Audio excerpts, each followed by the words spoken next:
The controversy over Christ's birth date is one of the greatest examples where people superficially read Scripture and come to a completely wrong interpretation.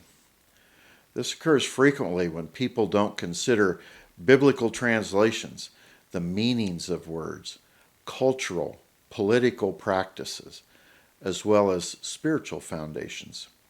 Let's take a look and see how many, including biblical scholars, come to the wrong conclusions. First off, let's look at how we got the December 25th date. Roman Christian historian Sextus Julius Africanus dated Jesus' conception to March 25th. Therefore, he concluded Jesus would have been born 9 months later on December 25th. Now, long after he had died, Roman Emperor Constantine adopted this date and declared the 25th of December as Jesus' birthday. It has been observed and accepted ever since. Atheists, in an attempt to discredit all Scripture, question the accounts of Jesus' birth by questioning the Gospels' writings. So our question is, do the Gospels contradict or complement each other? While there is much prophecy of the birth of a Messiah, first-century biblical writing only cites the chronology of Jesus' birth twice. They're contained in the Gospels of Matthew and Luke. Matthew states, "Now after Jesus was born in Bethlehem of Judea, in the days of Herod the king, behold, wise men from the east came to Jerusalem." Now in Luke, "In those days a decree went out from Caesar Augustus that all the world should be registered. This was the first registration when Quirinius was governor of Syria. And all went to be registered, each to his own town, and Joseph also went up from Galilee, from the town of Nazareth to Judea, to the city of David, which is called Bethlehem." Notice Scripture doesn't provide a Gregorian date, but it does provide dating markers. And as advantageous as the markers are, it also provides skeptics a path to manipulate language and translation into doubt. Matthew states that Jesus was born during the time of Herod the king. Luke tells of Jesus being born during the time of registration or census, when Quirinius was governor of Syria.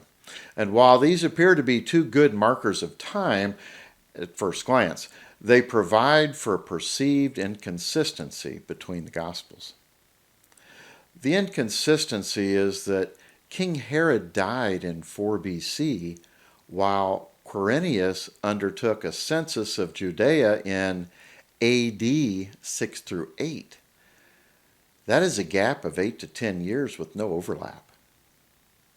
This creates the appearance that either Matthew or Luke got their timing wrong. At least it appears this way, with a superficial outlook that doesn't take into account the syntax, translation considerations, and from being written 2,000 years ago. The answer hinges upon hermeneutics, the study of biblical translation in original languages.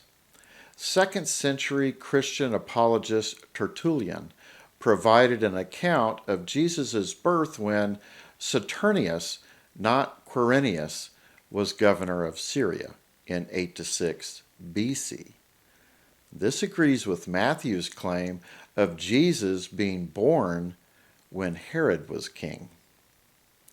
How do we resolve this with the Gospel of Luke? The word first in Luke is protos in Greek. While it is translated as first in English, in ancient Greek its actual meaning was before or former. Therefore, we should read the verse as, this census was before the registration that took place while Quirinius was governor of Syria. Also, it should be noted that the census taken by Quirinius in AD 6 through 8 was for Roman citizens alone. Joseph and Mary would not have been required to register, though the census ordered by Caesar Augustus during the time of King Herod was required for all subjects of the Roman Empire in Judea. This included Joseph and Mary. When looking at the original language of Greek in proper context, the Gospels of Matthew, Luke, historians Tertullian, Josephus, as well as several other ancient writers agree. Now, there are those who date Jesus' birth between 8 to 4 BC, and this is because it's been historically accepted that King Herod died in 4-ish BC. However, there is now a great deal of documentation bringing Herod's death to later, saying that Herod died as late as 1 BC. That brings the royal star into account as the Christmas star. If you'd like to dive a little deeper into this, check out my blog article on When Was Jesus Born? Jesus, Fact or Fiction? There I'll give much more detail. Spoiler alert, the actual date of Jesus' birth is most likely in the months of August to mid-September of 3 BC. Check out the blog and you'll see why this date is considered pretty solid. The Gospels of Matthew and Luke are consistent and complementary of each other. There isn't any contradiction, leaving the Bible clear, accurate, and reliable. Misunderstanding Scripture is the hazard of simply taking ancient writing, translating it without any consideration of word meanings, context, other historical accounts, and also cultural and political practices. We can have confidence with what Paul said. All Scripture is breathed out by God and profitable for teaching, for reproof, for correction, and for training in righteousness, that the man of God may be complete, equipped for every good work.